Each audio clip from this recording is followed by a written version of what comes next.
Tenga listo su tinto que ya vienen los huevos revueltos y recargados, como la consulta popular que está promoviendo, otra vez, el gobierno de Gustavo Petro. Desde la redacción de La Silla Vacía, soy Gerson Ortiz, hoy es miércoles 21 de mayo.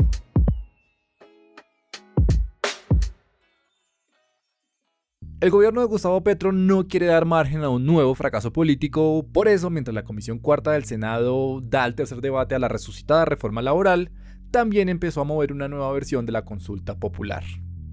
Una que trae nuevos ingredientes, 4 preguntas adicionales sobre temas de salud y la convocatoria a un paro nacional a finales de mayo, justo cuando la Comisión Cuarta debe definir si la reforma laboral avanza o no. Barranquilla ayer volvió a ser el punto de partida de esta nueva agitación social. Hoy lo hablamos con Edgar Quintero, el periodista de La Silla, que cubre las movidas de poder desde Casa de Nariño. Edgar, buenos días. Hola Gerson, gracias por invitarme.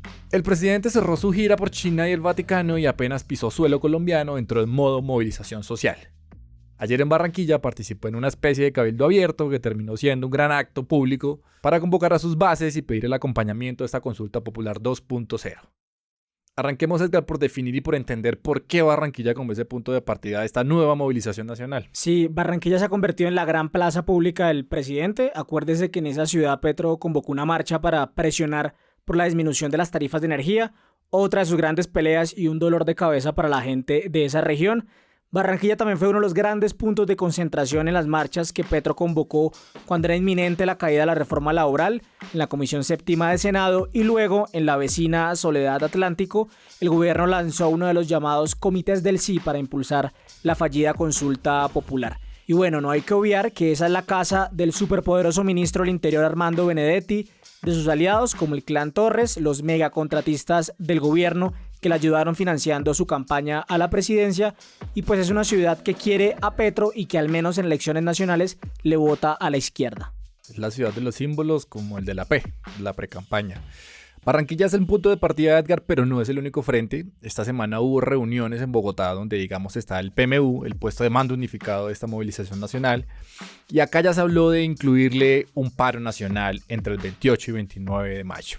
¿Qué buscan ahora desde el petrismo con este nuevo llamado a paro? El lunes en la Universidad Pedagógica, un lugar muy querido por la izquierda bogotana, se reunieron los principales sindicatos del país y pesos pesados del pacto histórico para anunciar un paro nacional el 28 y el 29 de mayo. Ahí estuvieron representantes de la CUT, senadoras como Clara López y Gloria Flores y la exministra comunista Gloria Ramírez, una de las funcionarias más eficaces que ha tenido este gobierno. Y mamá de esta reforma laboral. ¿Y por qué el 28 y el 29 de mayo? Esas fechas son clave porque es la recta final de la discusión de la resucitada reforma laboral en la Comisión Cuarta del Senado. Si pasa, le restaría solo un debate en la plenaria para que se convierta en ley de la República. Algo novedoso es que las organizaciones sociales están utilizando la figura del paro nacional, que tiene su antecedente más inmediato en las protestas contra el gobierno de Iván Duque en 2019 y 2021. Y que implica, por ejemplo, parar la producción de las empresas y suspender servicios esenciales que prestan los profesores en los colegios públicos. El movimiento social que respalda a Petro dice que se trata de un paro de 48 horas, que puede extenderse por más tiempo, y desde ya anunciaron una medida similar para el 11 de junio. Otra fecha clave porque empieza a correr el reloj para que la laboral salga de la plenaria del Senado. En ese evento de la Pedagógica también apareció el ministro del Trabajo, Antonio Sanguino, que luego salió para el Senado a presentar una nueva consulta recargada. Hablemos entonces de esa consulta 2.0. Ya vamos viendo por dónde va la pita y es que es como el plan B, un super plan B para presionar que la reforma laboral avance. Pero digamos que la conversación de la laboral se estanca porque no hay consenso y entonces se debe acudir a la figura de la consulta popular. Esta nueva versión de consulta, ¿qué trae de nuevo? Primero lo presentaron con las mismas 12 preguntas sobre la laboral y 4 adicionales sobre la reforma a la salud, otra de las grandes banderas del gobierno y que en este momento sigue estancada en tercer debate y el gobierno da por muerta porque tiene que pasar por la temida Comisión Séptima del Senado. En esas 4 preguntas sobre salud están contenidas las grandes críticas del gobierno Petro al actual sistema, como el rol de las EPS o la gestión y entrega de los medicamentos. El gobierno vuelve a la carga con la consulta porque existe mucha desconfianza frente a que el Senado efectivamente haga la tarea y saque una reforma que mejore los derechos de los trabajadores.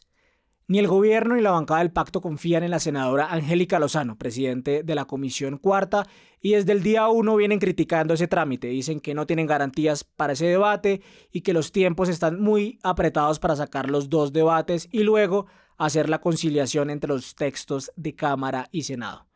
Con una nueva consulta presentada, reiniciamos entonces el debate.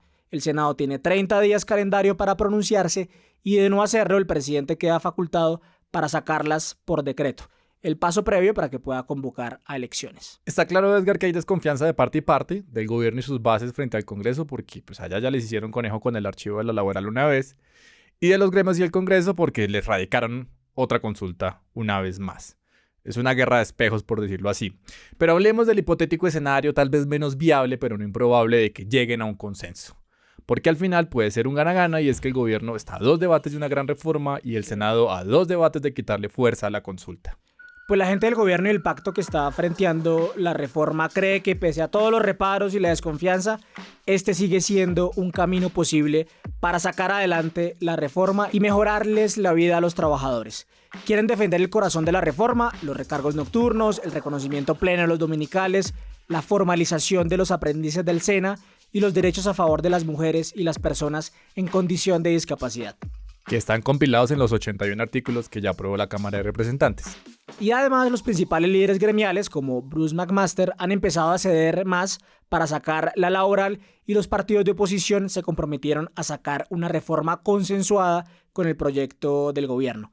Pero no va a ser para nada una discusión amigable. Por un lado hay un presidente y un movimiento social robusto convencido de que es la fuerza y la presión lo único que puede obligar al empresariado y al resto de la clase política a ceder. La famosa lucha popular. Y por el otro lado, una nueva consulta andando con algo adicional, y es la teoría del ministro Benedetti de que en realidad el Senado no se ha pronunciado frente a la primera consulta. Esa teoría puede abrir la puerta para que el gobierno diga el 31 de mayo que está facultado para expedir el decreto con las 12 preguntas iniciales y se abre un nuevo conflicto institucional con la Registraduría y la Corte Constitucional sobre la legalidad de la convocatoria a elecciones. Lo cierto es que el gobierno tiene plan A, plan B, plan C, inclusive hasta D. Gracias, Edgar, por pasar por acá. A usted, Gerson, por invitarme. Y arranca el día con estas movidas. Hoy está agendada la imputación de cargos contra el exdirector del DAPRE, Carlos Ramón González, por el escándalo de gestión del riesgo. El exfuncionario será acusado por la Fiscalía mientras está fuera del país.